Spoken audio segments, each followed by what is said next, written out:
Tidak bisa kemudian tesis Kiai Imad atau postulat-postulat dan kesimpulan-kesimpulan Kiai Imad itu bisa kemudian kita gagalkan atau kita batalkan dengan pendekatan yang lain. Mohon maaf, misalkan pendekatan mimpi atau pendekatan feeling atau pendekatan hikayat-hikayat yang menurut saya juga nggak masuk akal. Mohon maaf ya, mohon maaf.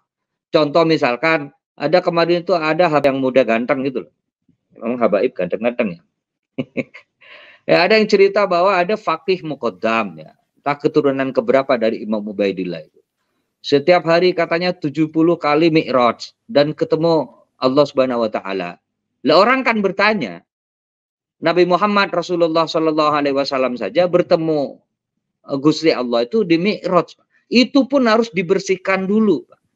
Dan kemudian Nabi Muhammad setelah Isra Mi'raj jelas, Pak, bukan hanya jelas bekasnya tetapi jelas bawaannya. Ya, kayak Ubadillah, bawaannya salah satunya sholat, Pak. Kita sholat 5 waktu itu hasilnya, ya mohon maaf, lobinya Kanjeng Nabi kepada Gusti Allah. Dan yang terpenting Pak Yusuf, ya dialognya Nabi Muhammad, Rasulullah kepada Allah Subhanahu Wa Taala itu diabadikan dalam bentuk sholat, Pak. Luar biasa, Pak. Yang kita bahas tasawuf itu, at-tahiyatul mubarakatuh, salawatut thayyibatulillah itu, dan seterusnya itu dialognya Kanjeng Nabi Muhammad Shallallahu Alaihi Wasallam dengan Gusti Allah. Nah, kalau kemudian ada orang atau bagian dari habaib faqih muqaddam yang alimul alamah katanya, ya kemudian mi'raj 70 kali ketemu Allah, ya orang kemudian bertanya, saya percaya karomah karena saya orang NU, Pak.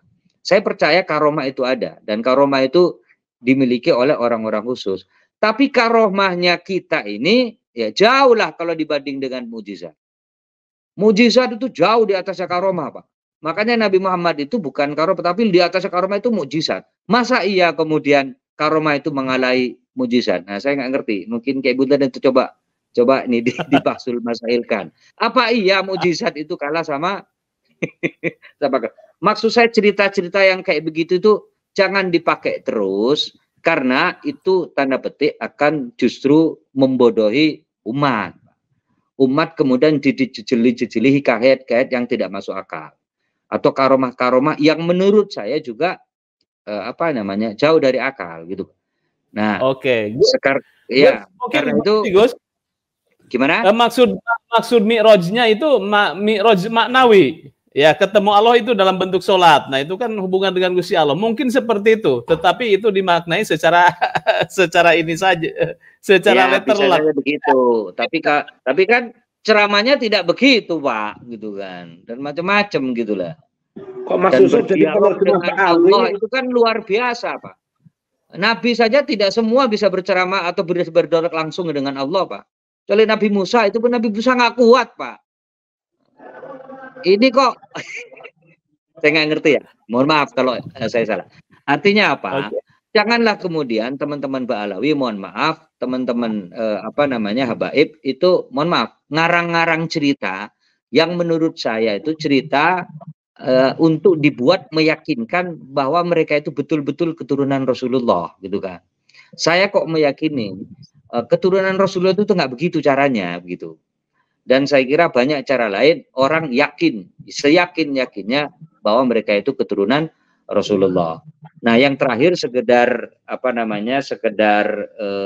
tambahan Pak Yusuf.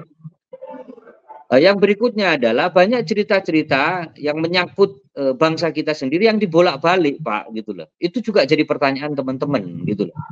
Maksud saya klaim-klaim sejarah itu kan udah berlebihan, gitu. Padahal sejarahnya justru sebaliknya. Kalau tidak ada habaib, tidak ada Ba'alawi, maka Indonesia itu tidak merdeka. Nah, sementara ada sejarah atau buku yang jelas-jelas mengatakan, ada kitabnya juga diakui tentang Habib Utsman bin Yahya itu. Nah, beliau itu siapa kan begitu? Beliau itu adalah mufti yang diangkat oleh Belanda. Kenapa kemudian Belanda mengangkat Habib Utsman bin Yahya sebagai mufti? Padahal di Jakarta, di Batavia waktu itu banyak ulama-ulama senior yang lebih sepuh dan alimul alama, Pak. Contohnya misalkan ada Kiai Junaid Al-Betawi, Pak. Kalau kita tahu Junaid Al-Batawi itu walim, Pak. Dan pertama kali orang Indonesia yang diakui dan menjadi imam di Masjidil Haramain, di Masjid di Al Haramain, Pak. Nama saya Haramain juga ini, tapi saya nggak ngeklaim Haramain. Imam Junaid Al-Batawi itu kiai sepuh pertama kali yang menjadi imam di Masjidil Haram, Pak. Tetapi karena situasi politik, ya Belanda waktu itu tidak berpihak kepada kiai-kiai melakukan konfrontasi terhadap pemerintah Belanda, kemudian Belanda menarik dan mengangkat Habib Utsman bin Yahya itu. Dan kemudian kasus Cilegon saya kira semuanya orang tahu, dan itu ditulis dalam bukunya Habib Utsman bin Yahya. Saya lupa judul kitabnya itu apa. Itu Profesor Menahem Ali saya kira cukup jelas itu menggambarkan itu semua. Itu sejarah, Pak. Dan itu faktual, Pak, bukan karangan. Jadi kalau kemudian teman-teman Ba'alawi mengklaim yang memerdekakan Indonesia itu mereka, ini jadi masalah, Pak. Yang kedua, yang mengklaim bahwa Islamisasi pertama kali dilakukan oleh mereka. Lalu mereka itu datang ke sini abad 18, Pak, 1800 dan 1850. Sementara abad 13, abad 14 itu sudah ada Wali Songo, Pak. Terakhir kemudian beliau atau teman-teman mengakui Wali Songo bagian dari Ba'alawi. Tapi keturunannya Wali Songo nggak diakui sebagai Ba'alawi. Ini kan juga nggak masuk akal, Pak. Nah, cerita-cerita kayak begini itu jadi masalah.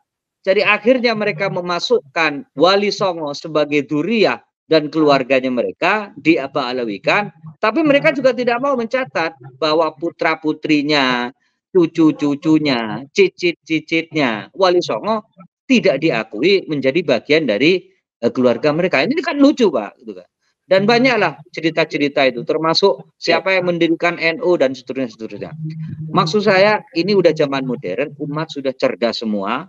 Umat NU saya kira juga apalagi tambah kritis hari ini, gitu kan. Dan saya kira jangan sembarangan memberikan penjelasan, apalagi penjelasan yang nggak jelas sejarahnya dan seterusnya itu. Nah, terakhir yang saya sampaikan, tes DNA. Tes DNA saya kira menjadi salah satu cara kita untuk mendeteksi secara biologis, secara medis. Dan saya kira ini penting, Pak. Saya kira ini penting untuk membuktikan itu semua. Dan kalau kemudian teman-teman habaib, Ba'alawi, benar-benar dirinya Dzurriyyah Nabi, ya kenapa harus takut untuk tes DNA? Ya, nggak perlu takut lah. Dan itu sama sekali tidak mengurangi rasa hormat kita, Pak.